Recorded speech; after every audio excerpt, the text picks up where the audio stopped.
morning, everybody. It is Palm Sunday, and we're on our way to church. So we thought we would tell you guys our story. This is technically our 11th YouTube video, and some of you might be wondering how we met, who we are.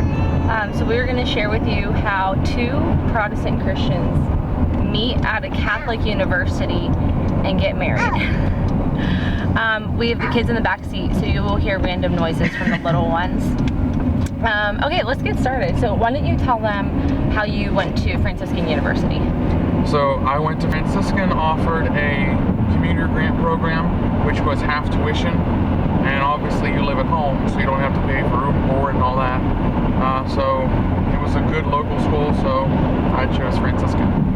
Yeah, we both did the same program, got what's called the commuter grant, and we were able to go 50% off tuition and didn't have to pay room and board because we both lived at home and commuted to school. Right. And my commute was about 18 minutes. How long was yours? A little bit longer. A little bit longer. 20, 25 on a bad day, yeah. Depended on traffic. Right. And then what did you major in? I started out as a history education major.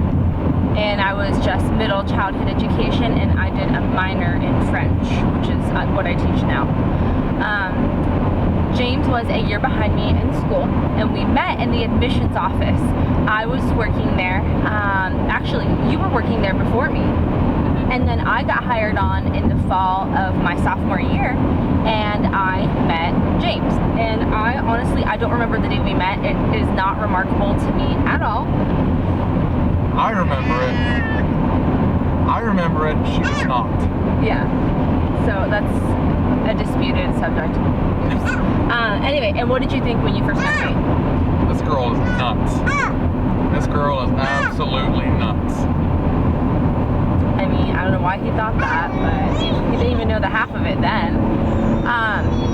Yeah, and I just thought he was a nice guy, and we had like some mutual people that we knew. Evangeline, please stop. Yeah. Anyway, so we did not date at all while we attended Franciscan.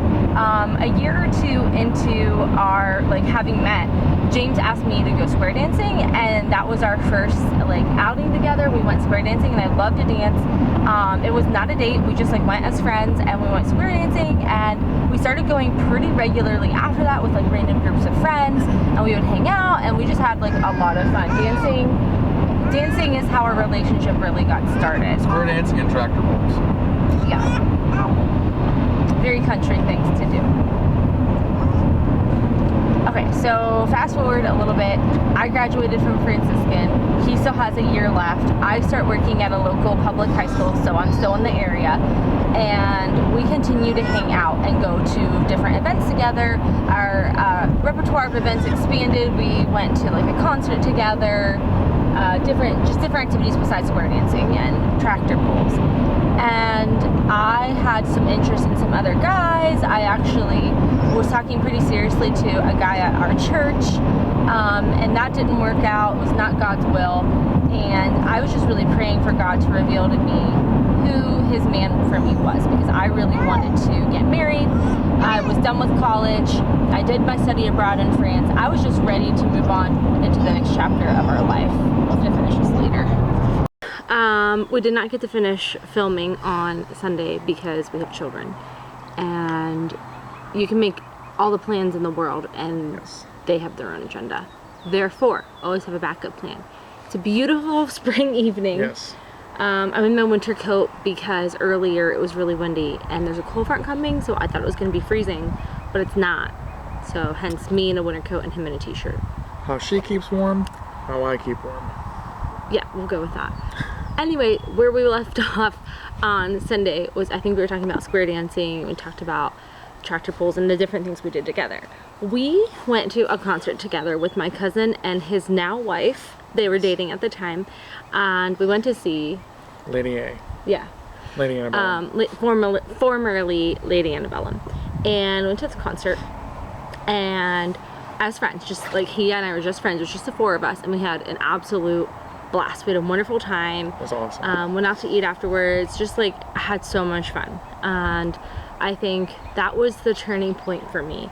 Around 2 o'clock that morning, I had just gotten home. I got a phone call, and my cousin Gabriel called me, and the one that we had gone to the concert with, and he said, "Rachel, have you thought about dating James?" And I said, "Gabriel, I've already thought about it. I'm not interested. He's not my type." And he said, "I want you to pray about it." And I was like, fine, whatever. It's 2 o'clock in the morning. We just got home from this concert. All I want to do is go to bed. I'll agree to pretty much anything at 2 o'clock in the morning. "Yes, Gabriel, I'll pray about it. Good night." Okay, so that's that. Fast forward a couple months, we go to the church Christmas dinner. It's December. And we went mudding in my car and a few other people's vehicles, if I remember right, and with my cousin Gabriel again and his brother. He's one of 5 boys, and we just went out and had adventures. And I remember, because I had dressed up for the Christmas dinner, I was wearing nice boots, and they got all muddy, and I was trying to clean them off. And this sweet guy beside me just takes my boot off of me, takes the rag and just wipes my boot off for me. Just like, I didn't even say a word. I didn't even ask him to. He just did it. It was just like a very kind gesture, and I was like, oh, he's really cute. That was really sweet. Anything you want to add there? What you were feeling or thinking at the time? He invited me to his grandparents. I went to his grandparents' house on Christmas. A few days later, we went on an unofficial date. My sister was visiting at the time. She was in town, and she was teasing us that we were gonna like be dating or whatever. And I was like, no, whatever, you know. But I kind of knew at that point like something was gonna happen. And then we went on a couple more unofficial dates, and then finally, February 5th. I want to tell that part of the story. February 5th, 2016. So we went down to the Highlands in West Virginia, and we went and saw a movie. Was it Daddy's Home? Yep. We saw Daddy's Home. Yep. And I laid my head on his shoulder in the theater. Yeah. And he was like, uh-oh. On the way home, I asked her out, and she said yes. Yeah. And then he got me French fries. Which, to this day, she still eats all the French fries. Now, you might be wondering why she stole my coffee. The world may never know. I steal his food and drink. What's his is mine, and what's mine is mine. Right? That's marriage. Unfortunately, the way it works, y'all. Okay, anyway. You're probably wondering, how is it that 2 people who are not Catholic go to a Catholic university and get married, and neither one of them converts to Catholicism? Especially if you yourself might be one of our Catholic friends watching. Why aren't we Catholic now?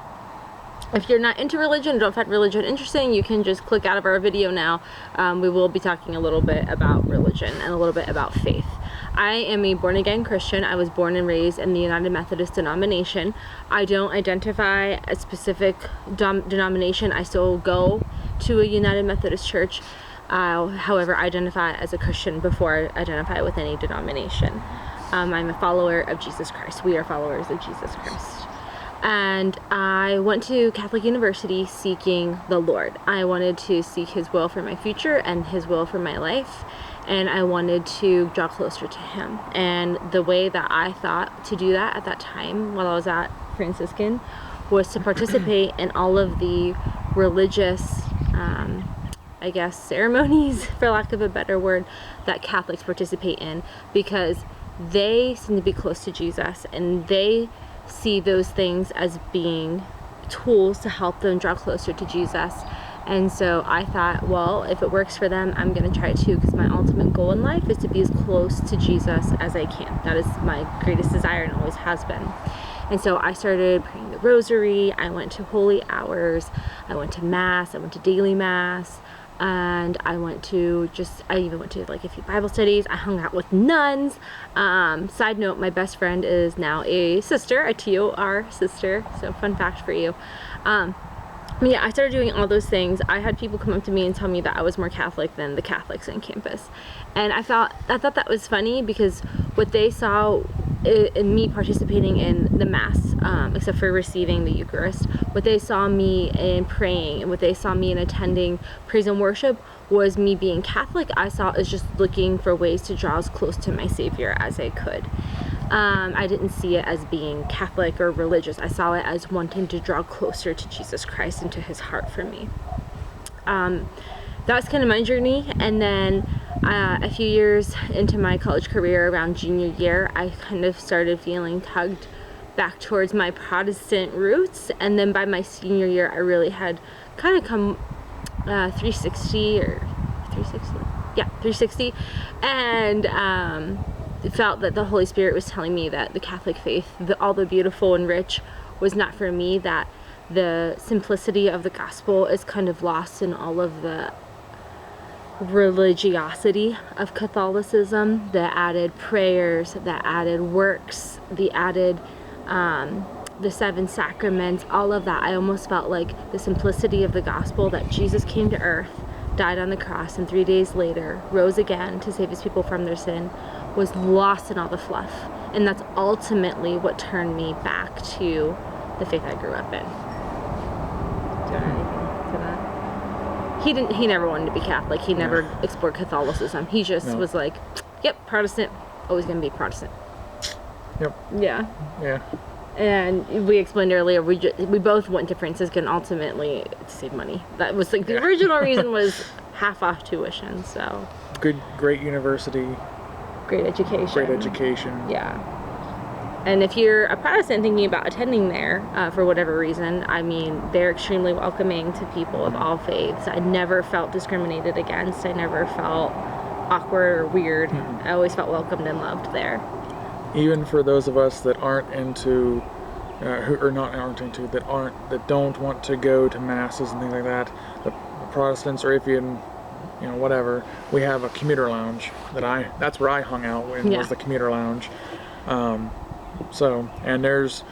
it doesn't even have to be, it's not just for commuters. Like, there were plenty of non-local students who hung out on the commuter lounge too. Just because, hey, you're cool, let's go hang out. Yeah. And this video is not sponsored by Franciscan University. We're not putting in a plug for Franciscan University. We're just telling you our story. Yep. And I think that's it.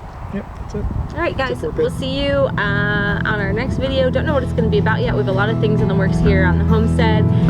But take care and God bless. God bless.